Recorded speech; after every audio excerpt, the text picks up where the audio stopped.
In this video, I will show you how to set up and integrate Twilio and GoHighLevel. I'll show you exactly how to do it step by step.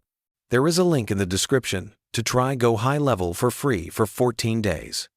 This setup allows GoHighLevel to use Twilio for sending texts, making calls, and other communication features.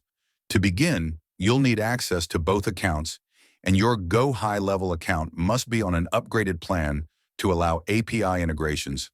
Start by logging into your GoHighLevel dashboard. On the left-hand side, you'll see a vertical menu. Scroll all the way down until you find the Settings tab and click on it. Once you're in, look at the new menu that appears on the left side. Scroll down again and find the option labeled Phone System or Twilio, depending on your version. Sometimes it might be under a tab called API Keys. What you're looking for is the section where GoHighLevel allows you to connect external services like Twilio. You'll need to get these two pieces of information from your Twilio account. Just go to your Twilio dashboard, look under Account Settings, and find your API keys. You may need to create a new key, give it a name, and choose the appropriate region and type.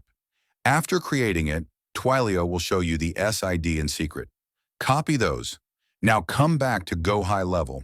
In the Connection section, you will see two empty fields, one labeled SID and one labeled Auth Token or Secret. You will need an upgraded GoHighLevel account to unlock this integration feature. Paste your SID into the first field, then paste the Auth Token or Secret into the second field. Double-check both entries to make sure there are no extra spaces or missing characters. Once you've entered both values correctly, look for a Save or Connect button and click it. GoHighLevel will then attempt to connect to Twilio using those credentials. If everything is correct, you'll see a confirmation or a connected status. If not, GoHighLevel will give you an error message, usually telling you what's missing or wrong. Go ahead and try it out. There is a link in the description to try GoHighLevel for free for 14 days.